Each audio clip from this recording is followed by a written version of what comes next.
¿Cómo están? Estamos nuevamente aquí en Código Abierto. Mi nombre es Jorge Bocio y está con nosotros Ronald Barrientos, él es jefe de la Oficina de Gobierno Electrónico, y también Carlos Guamán, que es director de DN Consultores. Carlos es un invitado habitual a nuestro programa. ¿Cómo están? Buenas noches, Jorge. Buenas noches, Ronald. Bienvenidos. Gracias. Cerraba el bloque anterior, Ronald, comentando sobre lo que observé esta mañana en la presentación de la encuesta sobre la percepción de la corrupción. Uh-huh. Y una de las conclusiones a las que llegaba Cecilia Blondet, que es la directora de Proética, era que la percepción no había cambiado mucho en los últimos 10 años. Uh-huh. De hecho, había un cuadro en el cual mostraba que la percepción sobre la corrupción era mayor ahora que hace 10 años. Y ella lo que decía es que lo que pasa es que ahora somos más sensibles o estamos más informados. Un poco como lo que, llevándolo al símil con lo que ha estado señalando en los últimos días los ingenieros del Instituto Geofísico. Dicen, antes teníamos igual claro, cantidad de temblores. Tenemos la percepción de que hay más temblores, más sismos porque estamos más informados. Estamos más informados. Y de hecho también con el tema de la corrupción, porque estamos más informados y la información fluye rápidamente, entonces tenemos la percepción de que hay bastante corrupción, ¿no? Y ahí es donde yo me preguntaba, ¿no? Digamos, ¿cómo hacemos para que estas herramientas que impulsa el gobierno electrónico ayuden no solamente a que la gestión sea mejor, sino que además que el ciudadano confíe más en él? Sí, justamente, por ejemplo, cuando uno hace una transacción en lo clásico, ¿no? Siempre hay el acelerador, lo que llaman el aceiteador. Y este proceso tiene que ser reducido a nada con la firma y el certificado digital, que no van a necesitar ningún tipo de recomendación, ¿no? Y esto nosotros lo estamos viéndolo en el servicio que hacemos, Constitución en línea, servicios de constitución de empresas en línea. Allí tenemos, eso ya existe. Ya existe. Estimamos una constitución en 3 días, ¿no? 72 horas. Pero hay espacios en que el ciudadano tiene que caminar, tiene que ir a la entidad, a SUNAT o a SUNAT a recabar una información o a recibir un sello. Entonces, ese margen de tiempo tiene que ser sustituido con una firma y el certificado digital, ¿no? Porque eso acorta. Porque si el ciudadano tiene que ir para acelerar su trámite, es una oportunidad de corrupción, digamos. Por supuesto, porque lo que siempre esperamos o no esperamos en una ventanilla es que se nos atienda rápidamente, pero siempre hay alguien que nos diga o que percibimos que hay que tratarlo de otra manera, ¿no? Entonces, eso permite al gobierno electrónico a través de la firma digital, eso elimina, ¿no? Porque ya es una transacción digital, una transacción de entidad a entidad mucho más segura, rápida. Entonces ya no tendríamos servicios en línea que demanden días, sino sería una constitución de empresas en un par de horas, en una hora, en línea, rápidamente, el ciudadano desde su casa, desde su laptop o desde su smartphone, ¿no? Ahora, que ¿no? es la idea del gobierno electrónico. O desde una cabina de internet, finalmente, también. Finalmente, ¿no? Sí. Exacto. De eso se La trata. idea. Sí. Y otra cosa que me preocupaba, un poco en línea con el tema del acceso a la información, y es todas estas herramientas que hemos impulsado para la transparencia están ayudando a que el ciudadano confíe más en sus gobernantes, en quienes están a cargo de la gestión pública. Por supuesto, hay, por ejemplo, algunos alcaldes que transparentan sus procesos, ¿no? Hacen desde los términos de referencia, la licitación, el proceso del proyecto, el entregable que tiene que estar en espejo con el término de referencia inicial. Entonces es un proceso transparentado. Estos alcaldes tienen más ventaja de tener una gestión exitosa que aquellos alcaldes, por ejemplo, que no transparentan sus procesos, y entonces hay procesos de revocatoria o de insatisfacción de los ciudadanos ahí, ¿no? Entonces ahí es una manera de medir también, porque la información, de repente antes no teníamos la percepción de que había revocatoria, pero ahora la información llega más Entonces obliga a las autoridades, a los alcaldes o a cualquier funcionario a transparentar sus procesos. ¿Y cuál es parte de la idea, ¿no es cierto?, del gobierno electrónico? Claro, el Perú, bueno, en este tema tiene una ventaja en la región, porque se empezó mucho más antes el proceso de transparentación de las entidades a través del portal de transparencia. Entonces podemos saber, el MEP tiene cifras extraordinarias que uno puede jugar ahí adentro, ¿no? Podemos saber un proyecto en cuanto de porcentaje de avance está. Entonces hay bastante transparentación de los procesos, ¿no? Correcto. Sí, Carlos, sí. Sobre la ley de promoción de la banda ancha, que es un tema que nos ha convocado en las últimas semanas aquí en el programa, algunos aspectos que nos interesaría tratar ahora con usted. Lo primero es, uno de los aspectos más positivos que hemos identificado en la norma es una definición desde el punto de vista de política de Estado, que banda ancha no es solamente conectividad, sino que la conectividad es la mitad del camino y la otra mitad corresponde al mundo de los contenidos. Por supuesto. Eso que para quienes estamos en la industria suena bastante obvio. Es una oportunidad, ¿no? Sí, a nivel de políticas públicas es bastante positivo que exista una definición muy explícita. Entonces, en ese sentido, la ley dispone que el mundo de la conectividad será, como siempre, liderado por el Ministerio de Transportes y Comunicaciones, y se dispone también que el mundo de los contenidos será liderado por ONGI. Así es. En ese sentido, ¿qué es lo que un ciudadano de a pie como visión en los próximos, digamos, 3 o 5 años podría esperar recibir como un beneficio, digamos, para su bienestar, en términos de gobierno electrónico y la generación de contenidos útiles que sean transportados sobre la banda ancha? ¿Qué podría esperar un ciudadano de a pie? Bueno, el ciudadano de a pie lo que tiene que esperar es qué espera el ciudadano de su estado, ¿no? Información, servicios en línea, ágiles, de calidad y rápidos. Y tanto también los funcionarios que necesitan herramientas cada vez más ágiles, más modernos para generar los servicios y la información que el ciudadano requiere, ¿no? En este tema de la promoción de la ley de banda ancha, es una oportunidad para todos, ¿no? Tanto para lo privado, que tienen que ayudarnos a generar los contenidos, tanto también para las entidades públicas. Lo cual beneficia, por supuesto. Por supuesto, hay un estudio hecho que si un Estado invierte en 10% en la infraestructura de banda ancha, entonces esto tiene una repercusión hasta un crecimiento de 1.3% en el PBI, ¿no? Entonces, correcto. Entonces es muy tangible el beneficio que puede haber. Por supuesto, es muy tangible, ¿no? Entonces, vamos a tener, de hecho, la fibra óptica, y tenemos la red dorsal, y tenemos que pensar ahora en la conectividad para el utilizador último, ¿no? Que está en las zonas rurales, en las zonas con difícil acceso, ¿no? Pensar en nuevas tecnologías para interconectar a ellos, ¿no? Es lo que queda. Ahora, también, bueno, a partir de ese estudio que hizo, es una investigadora del Banco Mundial, cuyo apellido es Qian, ¿no? Que es la cifra, digamos, más manejada.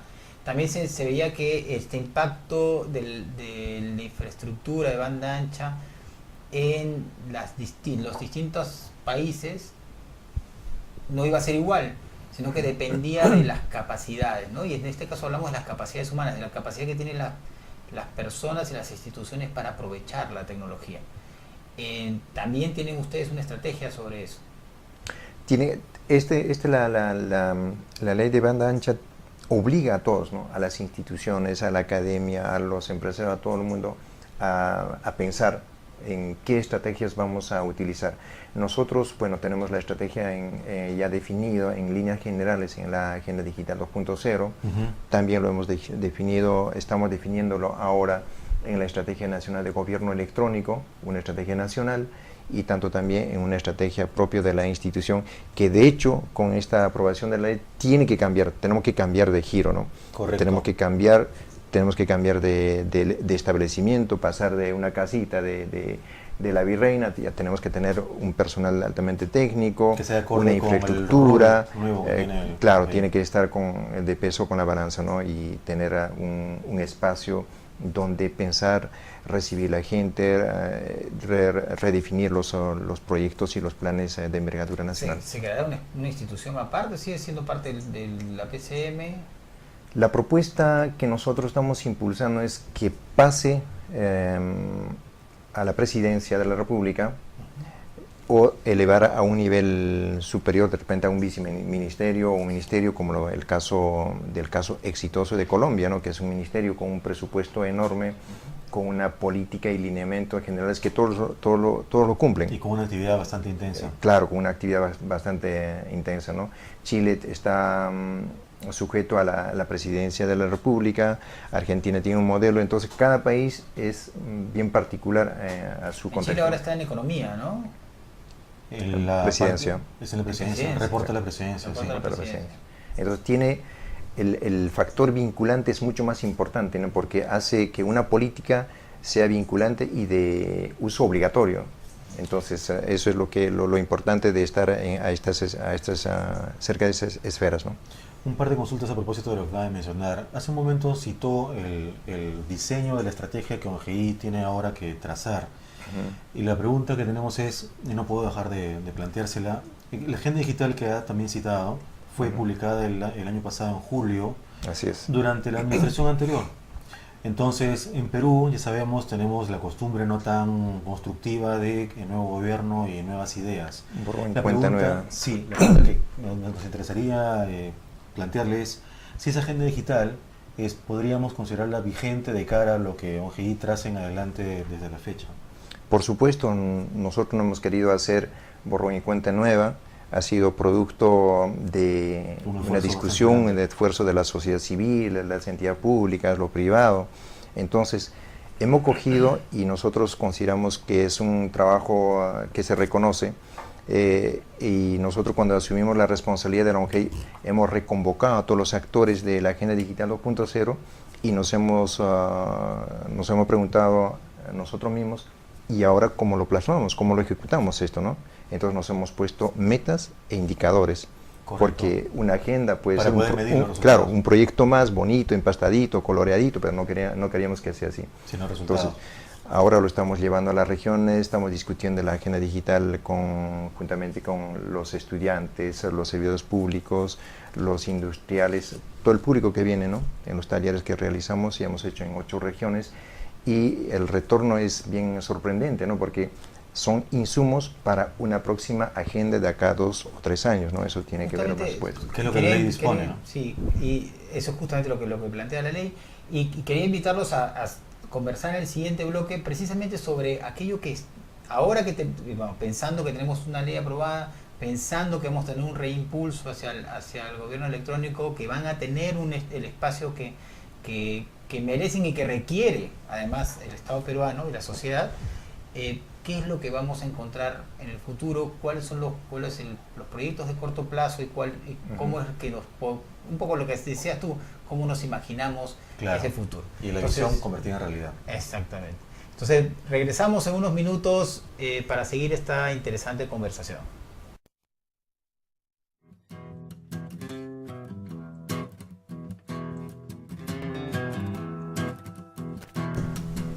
Muy bien, estamos de regreso en Código Abierto. Mi nombre es Jorge Bocio, estoy con Carlos Guamán, conocido de la casa, y con Ronald Barrientos, que es el jefe de la oficina el jefe de la oficina nacional de Gobierno Electrónico e Informática. Ahora estamos hablando sobre qué es lo que podemos esperar en el futuro, hacia dónde vamos, qué mensaje le damos al ciudadano.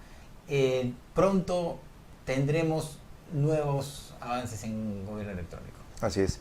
Entonces, tenemos la red dorsal, tenemos la banda ancha, entonces, ¿qué hacemos con eso, no?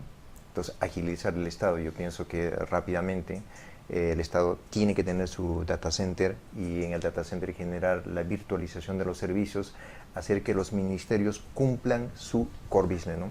El Ministerio de Agricultura tendrá que ver lo que es agricultura, ¿no? Tendrá que preocuparse en su data center, en la escalabilidad de su software, hardware, claro, su equipo de informática. Bueno, tendrá su equipo de informática, pero lo necesario para que haga funcionar esto, ¿no?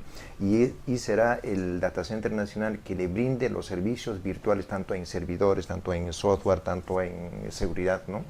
Entonces, eso sería uno de los servicios inmediatos.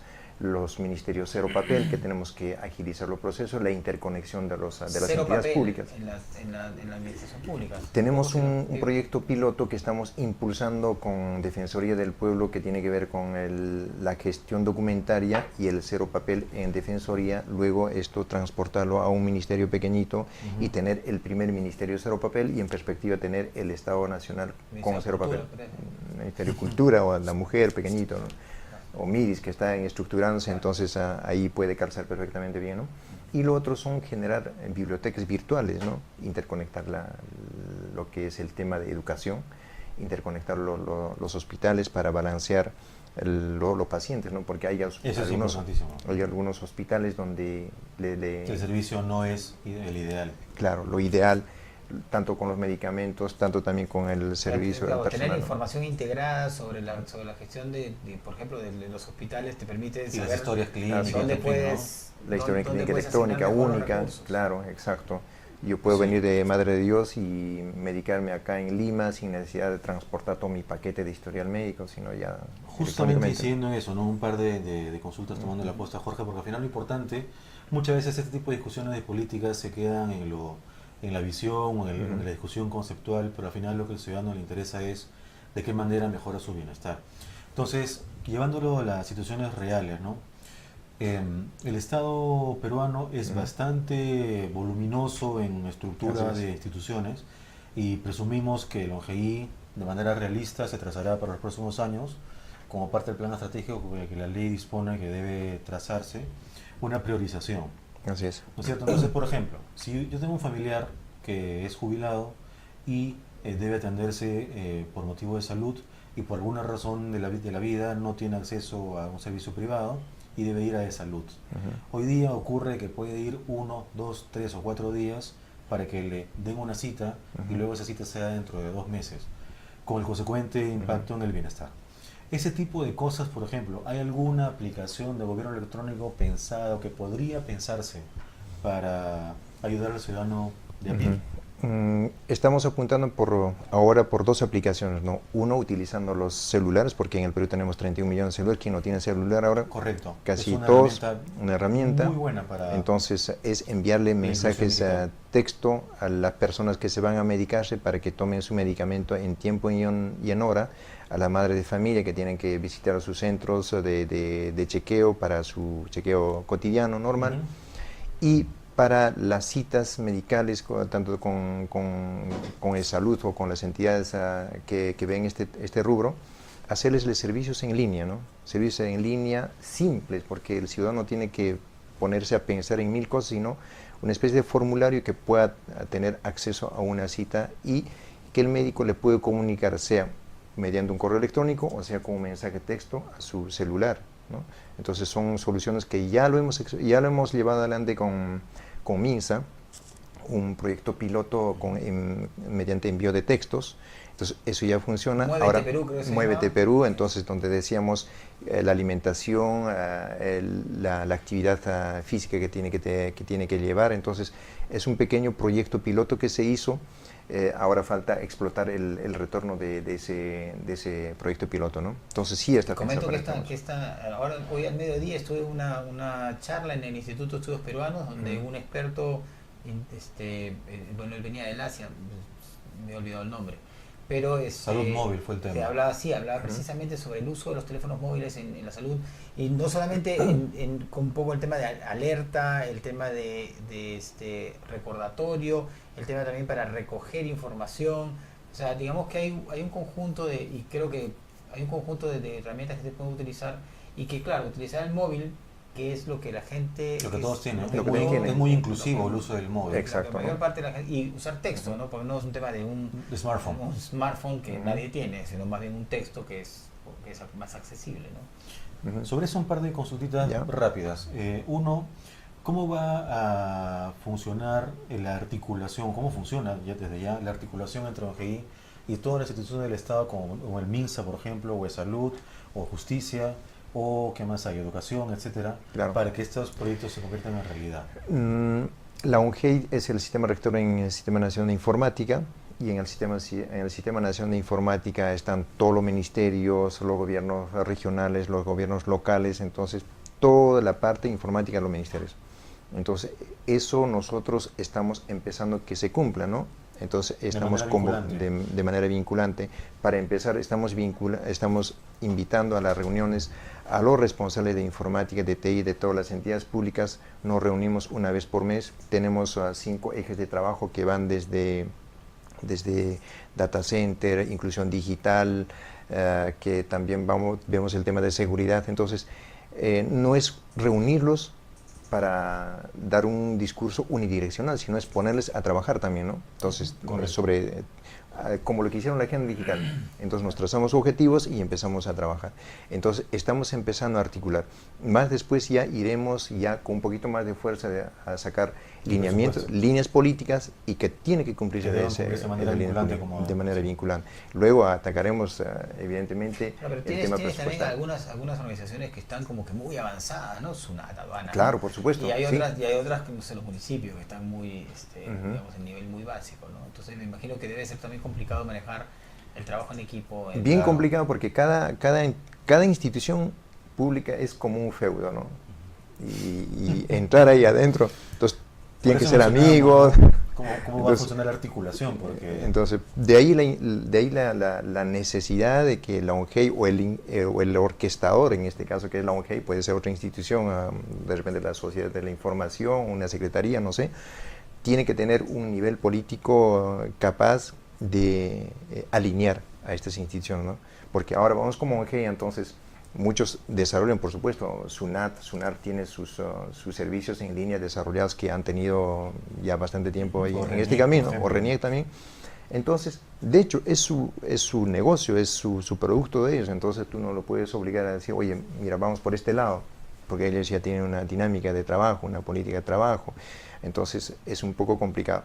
Pero esto tenemos que alinearnos, porque el fin del gobierno electrónico, aparte de estar interconectados, es el ciudadano. Tenemos que hacer trabajo, generar servicio, generar producto o generar información hacia el ciudadano, ¿no? Correcto. Ese es el objetivo. Una cosa chiquita nada más. Para que todo esto ocurra, insistiendo en el concepto de que la visión debe convertirse en realidad, hace falta que el Estado se ponga la mano al bolsillo. El presupuesto. Todo esto, estas funciones que la ONGEI está asumiendo, requerirá seguramente una expansión de su infraestructura operativa, recursos humanos, etcétera. Exacto, sí. Entonces, el Perú y acá los gestionarios, o la visión que tenemos que tener nosotros como Estado interconectado, tenemos que pensar en una entidad fuerte, pero también hay que darle los recursos. No podemos pensar o pedirle esfuerzos o frutos a una entidad que tiene menos de 3 millones de soles anuales como gasto operativo, y compararnos con Colombia, que es un ministerio que tiene 4.000 millones de dólares como gasto operativo, ¿no? Entonces, tenemos que ir por ese lado. Tenemos que obligar o sensibilizar a nuestros gestionarios de que las cosas tienen que tomarse en serio en el tema de TI y gobierno electrónico. Por supuesto. Bueno, los primeros pasos parece que se están dando, parece que hay una mayor atención hacia algo más que solamente tender infraestructura, ¿no? Y darle precisamente mayor eficiencia al sector público va a ayudar no solamente a que los ciudadanos tengamos un mejor servicio, sino que también en términos de la expansión de los servicios de internet y de transmisión de datos, también el Estado es un gran proveedor de aplicaciones y de contenido, y entonces va a ser un gran promotor del desarrollo de internet. Así es. Tenemos, como les había comunicado, en el próximo bloque a Maribel Muerdas, que es abogada de la Gerencia Registral de la SUNARP, y con ella conversaremos precisamente sobre estas iniciativas, en este caso de la SUNARP, de aplicaciones y contenidos para Internet. Agradecemos a Ronald y a Carlos su presencia en su programa, y bueno, están bienvenidos nuevamente. Esta es su casa. Jorge, gracias a ti. Gracias, Ronald. Gracias, Carlos.